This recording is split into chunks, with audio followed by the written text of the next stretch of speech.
give us something of an understanding about the way in which the sport has evolved. It also gives us some calibration to understand the difference of performance between a high-performance current road car and what a V8 supercar truly represents in terms of its performance. The problem is when we see 35 of those cars out there, all relative to each other, it's difficult to get an understanding of performance between them. So we've seen them in some practice sessions. We have an understanding of the difference of lap speed between these cars, and what will happen here is Cam McConville will lead them away in the SS at the drop of the Holden flag, and away he goes. He'll give that thing something along the way.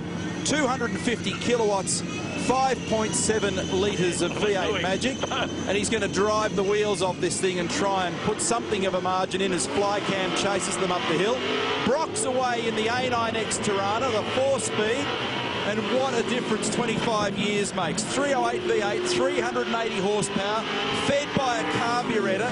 There are only 33 of these things constructed. And this car finished second in the Touring Car Championship of 1979, and then away goes Scaife. Now, it's about a 10-second margin, McConville to Brock, and then it's a 20-odd second margin back to Scaife. And so this gives you an idea of how much of a margin Scaife has to make on this bloke.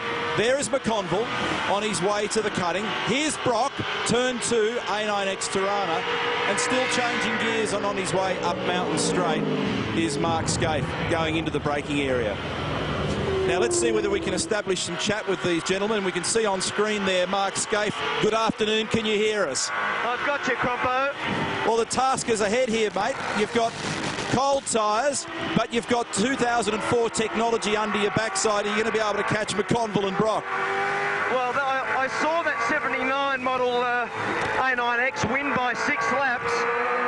Let's see if we can catch him, Crompo, huh? And moving further up the road, we should be able to also make communication here with Peter Brock. Good afternoon, PB. Good afternoon, how you going? Fantastic, mate. Now, the arm was on the windowsill this time 25 years ago. I don't see it up there at the moment. No, she's wobbling around a bit. Hey, Peter, do you remember this motor car? What was it like to drive? Magnificent bit of machinery, there's no doubt about that. And I'll tell you what, even by today's terms, she's a pretty sharp little bit of car to drive. And you broke the lap record in this monster back in '79. I did, indeed.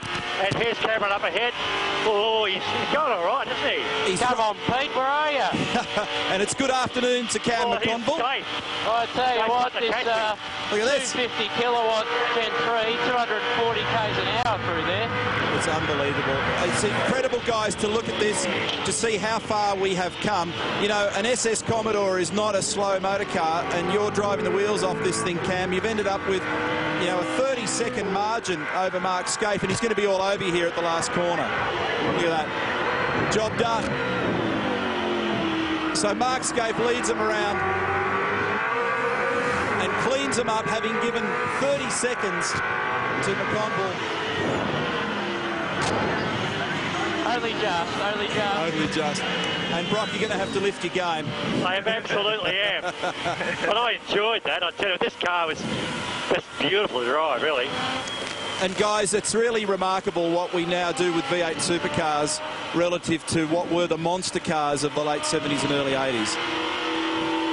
It certainly is, Crompo. I mean, that's that last little piece there with the SS was just extraordinary, wasn't it? I mean, I didn't think when we come on to Conrad that we would have made that up. And the fact of the matter is, if we grab passengers and we take the SS out there, Cam, in your car, and we put people in and you wring its neck, it's a frightening ride, and yet it's nothing by comparison to the current race car. Well, it's funny, when you drive a road car on the limit, I felt like I was doing a 206.8. I thought I was giving Murph a run. And there was a fairly long brake pedal at the on that last corner there. I thought I would have nearly got back under Scaife, but it really is pretty awesome. 240 kilometres an hour down Conrad in a standard road car. Guys, thanks very much for doing that for us today. It gives us a bit of a window on what's going on out there. It helps us calibrate and understand the performance of these cars. Shows us how far we have come. Mark Scaife, Cameron McConville and Peter Brock, the SS Commodore, the A9X Tirana and the Holden V8 supercar. And our thanks to the Bowden family for bringing out that beautifully. It's not even restored. It's preserved. It's a preserved A9X exactly as Peter drove it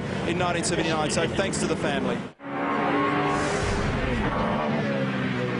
The state of play in motor racing and indeed motoring across the decades.